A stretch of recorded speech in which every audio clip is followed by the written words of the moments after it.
I still remember the first time they showed up at the ranch. 6 of them, walking like they owned the place, storming through the gate with their hands full of papers, clipboards, and bad attitudes. I couldn't believe it. They were coming onto my land, my private land, here in rural Arizona.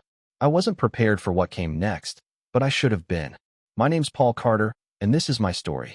It started one morning just like any other, except that when I stepped outside to feed the goats, I saw a group of men on my land. They wore these black polo shirts with HOA enforcement printed across the back, like they were some kind of military unit. I blinked, trying to make sense of what I was seeing. They had utility belts, walkie-talkies, and one of them even had zip-tie handcuffs on his side. But the worst part? They didn't even look surprised when they saw me. They acted like they had every right to be there. It wasn't just an intrusion, it was like a force of nature had barged onto my ranch. Before I could ask a single question, the leader, this cocky guy with a clipboard, shoved a laminated paper right in my face. "Violation of unapproved fencing," he said, his voice sharp and matter-of-fact. "Unauthorized livestock." I almost laughed at the ridiculousness of it all. Who were these people? They were trying to tell me how to run my land. I shouted for my son, Grant, as I stepped onto the porch. "Grant, get out here now." He didn't say much, but everyone in town knew him. Quiet guy, but with a blue belt in Brazilian Jiu-Jitsu. He trained every day. He didn't flinch when he stepped out, wiping his hands on a towel, barefoot on the gravel. When he saw what was happening, he just stood there. His eyes went cold, like he knew exactly what was coming. "You've got 10 seconds to leave," he said, calm as ever. One of the so-called officers chuckled and stepped forward, cracking his knuckles like this was a joke. That was the moment everything went wrong for them. It was like Grant wasn't even trying, he just moved so fast, too fast for anyone to react.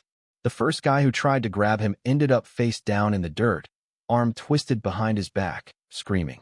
Another tried to rush him, but Grant flipped him midair, crashing him into the gravel. Within seconds, 3 of them were writhing on the ground, groaning. The others just froze. Their jaws dropped, eyes wide with shock. I could barely believe what I was seeing.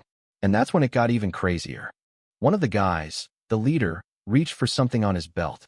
I thought he was going for a weapon, but Grant was already moving. The guy flicked his wrist, and an expandable baton snapped out, gleaming in the sunlight. But Grant wasn't about to let him swing it. He sidestepped, grabbed the guy's arm in one swift motion, and twisted it behind his back. The baton dropped with a loud clang, and the man went crashing into the dirt. The other officers were frozen, unsure what to do. That's when I shouted, "This is your last warning. Get off my land now." That's when it all hit the fan. The oldest-looking guy, the one who was clearly in charge, stepped forward. "You have no idea what you're doing," he sneered. "You're messing with the legal authority. The HOA owns this zone now." That was it. I snapped. "No," I said, storming down the porch steps, my voice shaking with rage. "This land has been in private ownership since 1923. I've got the deed, the county records. You're trespassing. You've broken in. And if you take one more step, I'll call the sheriff, the state police, and every news crew within 100 miles. I watched his face go pale. He looked around at his groaning buddies and made a quick decision. "We'll be back," he muttered, backing away. "You're going to regret this." Grant didn't flinch. He just stood there, watching them retreat, like he knew this wasn't over. The rest of that day was a blur. Maddie came running from the house, wide-eyed, asking, "Dad?" I saw everything from the kitchen. "What was that?" I looked at her, and I said, "That, sweetheart, was an illegal HOA raid." It didn't seem real, not at first. I called the sheriff's office, sent them the footage. But then, things started to get strange. Sheriff Burke, a man I'd known for years, called me back half an hour later. "Paul," he said, his voice low, almost exhausted. "I don't know what the hell is going on, but I've had 4 complaints about you this week: noise, fencing violations, improper animal permits." I felt the floor drop out from under me. "What? You've been to my ranch. You know I keep everything legal." I know, Burke replied. "But someone's filing daily complaints through some legal HOA channel. They've got lawyers, and now they're trying to get the county involved." I didn't know whether to laugh or scream. My peaceful life was being turned upside down by some HOA from 15 miles away. And it wasn't just some petty neighbor, it was something bigger, something deeper. These people had an agenda. The next morning, the the weirdest thing happened. A woman in a black SUV pulled up just outside our fence. She didn't cross the line, she just stood there, clipboard in hand, scribbling notes, taking pictures. Grant walked down the path to her, and she held up a hand. "I'm documenting HOA violations," she said. "You'll hear from our attorneys." He didn't even flinch, just lifted his phone and snapped a picture of her. She frowned and left, but it didn't end there. Later that day, a certified letter arrived from Crimson Hills HOA. It was a multi-page document, threats of escalating fines, legal action, and, worst of all, a claim that our land was part of their development plan. But I wasn't about to roll over. I'd been fighting battles my whole life, and this wasn't different. We were going to fight back, legally if we had to. So I drove into town the next day, met with Mr. Callahan, a retired lawyer who'd helped me with the ranch when I first bought it. He looked over everything, then scoffed. "This is a land grab," he said. "They're bluffing, trying to scare you into signing over rights. But you can sue, and you should." So that's exactly what we did. We prepared for war, but we didn't fire a single shot.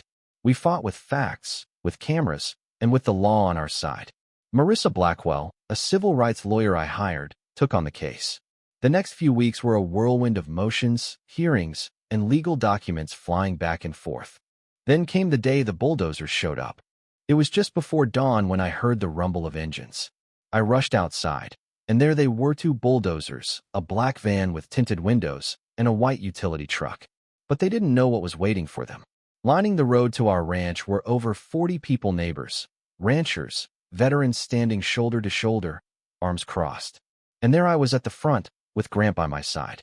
The bulldozer crew was ready to clear the property, but they didn't expect to see us there.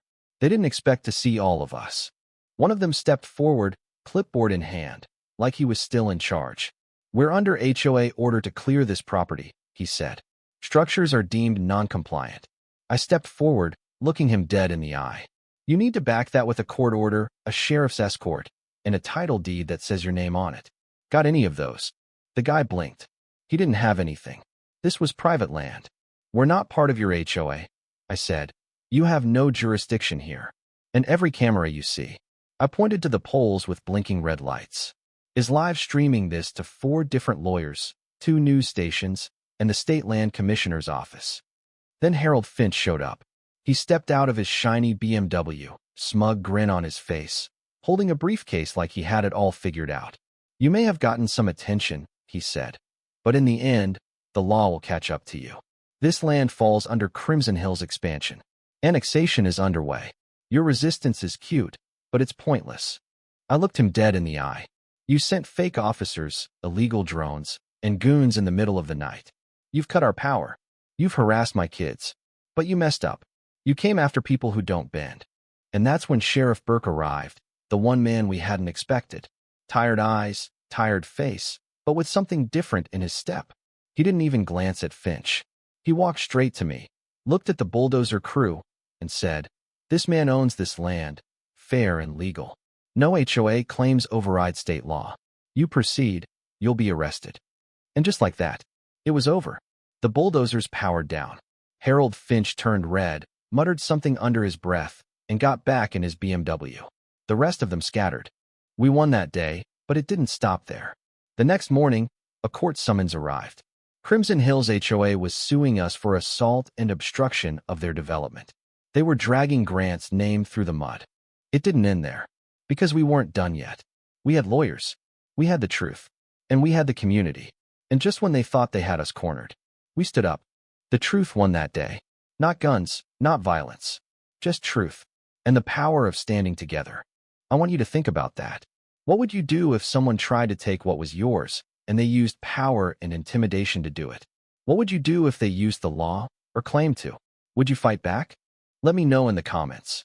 Share your thoughts on justice, standing your ground, and how far you'd go to protect what's rightfully yours.